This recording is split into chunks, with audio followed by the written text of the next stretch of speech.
So ngayon guys, dito na kami sa Montalban at nakisakay naman kami ngayon ng tricycle papuntang Avelonso. Ayan, 100 yung tricycle papuntang Avelonso pero sulit naman kasi apat kami. Barangay ano?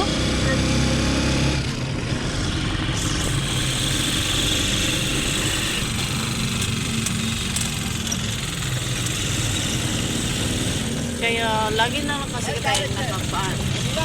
Maganda yung ano. Maganda yung minsan commuters kami ngayon, commuters.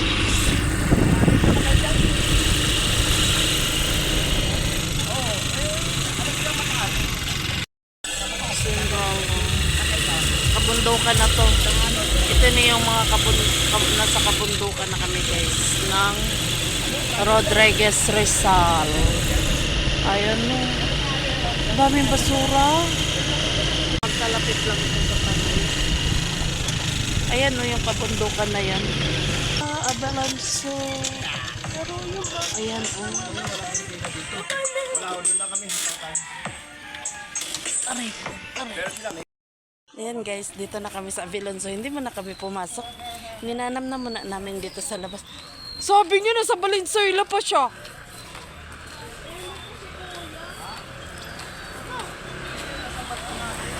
Ha? Nagkakape ka pa lang? Kami, nag-almusal kami bago umalis. Baka guys. Ayan na.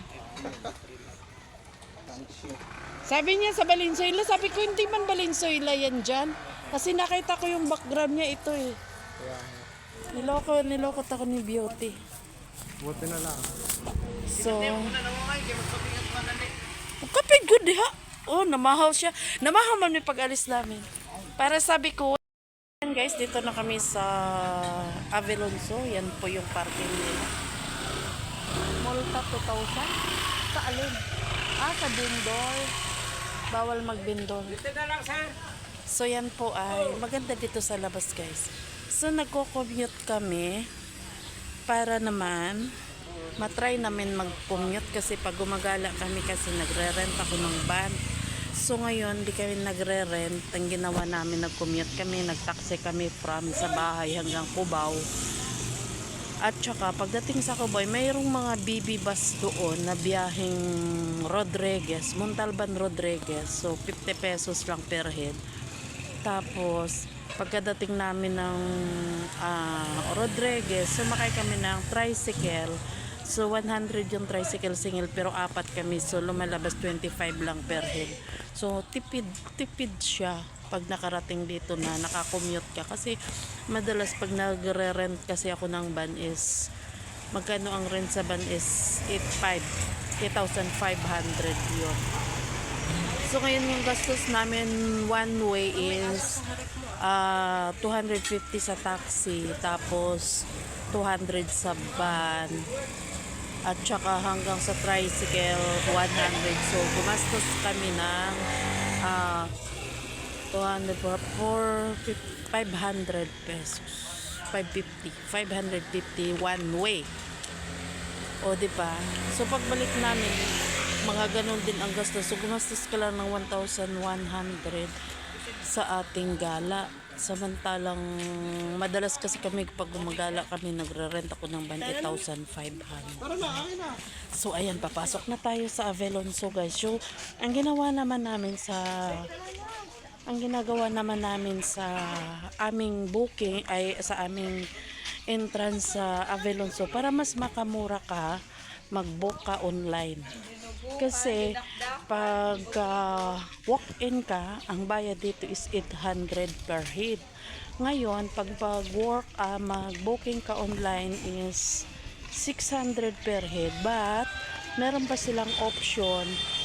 Pag tatlo kayo ay apat kayo, meron siyang 3+1. So, magbabayad ka ng tatlo sa 600, 1,800. May libre ng isa, nagiging libre ng isa. So, napakalaki ang tipid pag book online ka. So, yung book online naman nila ay good for 2 months. Halimbawa, wala ka pang time na gumala, nagwe-wait ka pa ng time mo na kung kailan ka gumala. So, good for 2 months siya na valid yung ticket na yon. So, ganun. Ano ko lang siya, tip ko lang sa mga gala. Ano sabi lang sa entrance. Ayan. Nasa entrance na kami. Medyo guys, dito na tayo sa entrance Avalon Zoo. Ticket mo ya. So, ang aming ticket ay nasa cellphone. Kasi naka-online booking kami. Yan po yung pinaka-entrance niya. So, ano? Asan na si Kuya? Halika na. Asan ba entrance din eh? Ay ano, ticketing area.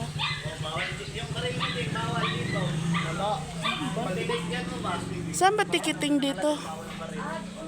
Oh, pag entrance pa lang yan, ganda na siya. Oh, ganda no? Oh, ano to siya? Fake grass. Si Nancy parang pitbull eh. Ito yun.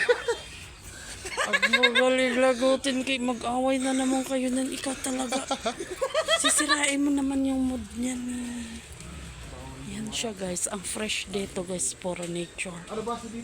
So ito yung pinaka-entrance. So, asan ba yung ano nila? Ticketing area nila. Ticket booth this way. Ay, ayun pala.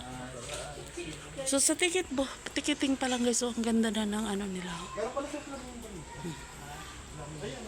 So yan. So buong maghapon siguro kami dito kasi napakalawak daw ng area na to.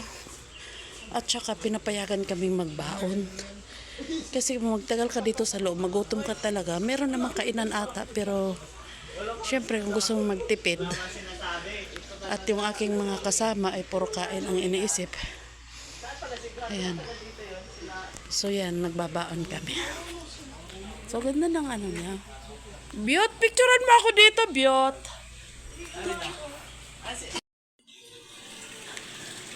Ganap mo na ako CR.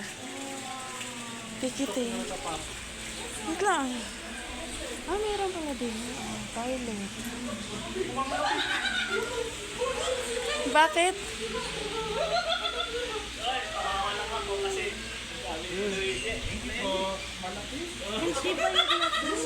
Diyan na. Punta ka doon. Wala, hindi pa pala siya no.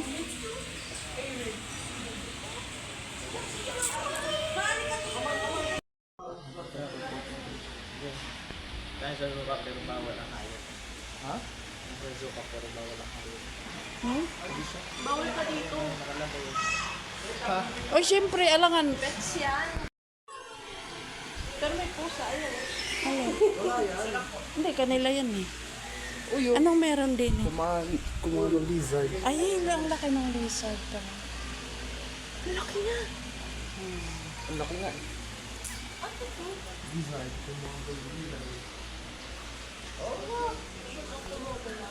Asan na yung ticket mo? Ipasok mo na. Tara. Saan CR dito?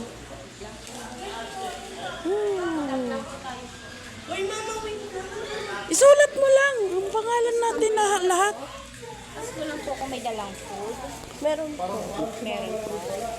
Pwede ko po bang makita? Ayan lang. May kanin meal po ba? Meron kanin po. Meron po tayong package na babayaran sa ticketing. Pag ipinasok at dito natin po kinain po yan. At ito lang po yung available na pwede na po tayo na eating while on dito. Tapos doon po tayo. Dito yung po ba kakainin po yan? Dito po kakain. Hindi ko alam kung abutin tayo ng tanghali dito. Abutin tayo. Mamaya na lang tayo magkabayad. Pagka mag-table. Sa table na may babayaran, di ba? Sa ticketing po tayo magbabayad. Yung pinasok nyo lang kung pagkain po ang babayaran. So, 50 pesos per person po na kami. Per person? Apa, ayun. Iwan mo na lang yan doon sa package counter. Per head pala. Pwede mo maglabas baso? Yes po. May ano naman. E di iwan na lang natin ito. May maiwanan kayo ng ano? Ito na lang po sa package. Iwan na lang dyan. Para wala tayong bitbitin. Water lang po yung Akin na yan tubig. Ay, tubig na lang. Oh, Ito dalawa lang yun ah. isa lang yung tubig mo. Dalawa lang yun ah. number 5 po. Remind na pabaso na lang. Saan ba package counter ninyo? Dito po. Oh, tali mo na yan.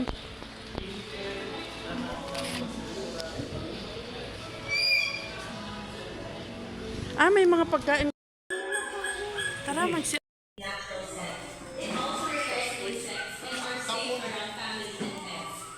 Ganda dito. Maganda rin pala, kaya mahal. Kaya mahal guys, maganda talaga dito. Tsaka malamig. Ayan guys, patuloy na tayong papasok sa loob. So, dito ka pwede mag-picture oh.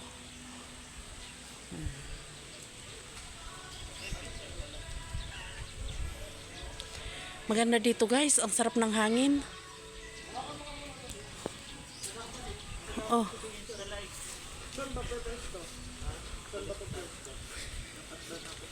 Doon sa gitna. Mamaya na ako mag-picture dyan.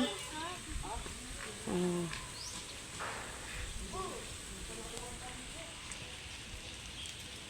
Narawan yung mukha mo, te. Doon sa kabilang side, te. Hindi, dito kasi may kubo, makukuha ang kubo. Ayan ang ganda ng kubo, tingnan. Ay, ang ganda dito, ang linaw. Dito, anda. Wala sa mo kasi yung camera mo para maging malinaw. Nasaan yung dalawa? Doon, nagpicture-picture.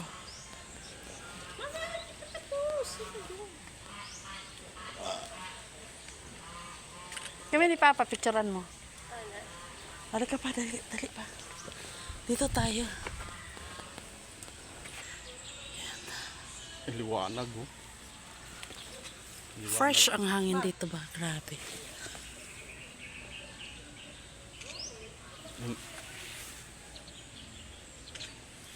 Maliwanag yung salamin ko eh. May salamin ka pala. Bago yan, so? Uy, dito tayo pa. Ang lawak pala ng ikutan. Uy, andito sila. Nag-antay kayo dyan. Lumusot na sila din eh. Nag-aantay sila. Ito, ano to dito? Anong meron dito? Ha? Ha? Pita? Yan, unggoy? Hanapin mo yung kalahi mo, Biyot. Pinapalabas mo na minsan to. Pinapalabas mo na yan. Ay, ayaw ko. Katakot. Orange siya ro. Nakakatakot makita mo yan, nakasalampak lang. Yung yung unggoy. Hindi, yung yung ahas. Grabe. Grabe dito, parang para siyang nasa ano ka. Hindi, yung parang nasa, hindi, parang kang nasa sinaunang panahon. Tingnan mo tsura. Yan, yung design ng nila, may building na hindi natapos, yung ganun. Koy-koy. Ayan o. So, ang ganda guys. Ang lamig dito kasi yung hangin galing sa puno. Fresh na fresh ang hangin niya. Ito naman yung mga native anthuriums. Ayan. Hindi ko alam kung may hayop to sa taas or may ahas ng napakalaki nakakatakot. So, ayan. Nature na nature talaga ang dating niya. So, i-rate ko to is maganda. Uy, may CCTV pala dito. May koy-koy daw din eh.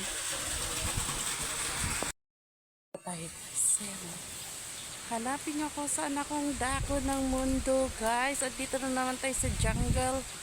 At sa mga sinaunang panahon, guys. Ayan o. Uy, ang sarap ng hangin, ang lamig. So, ayan po ah. Halaan niyo kung nasaan ako.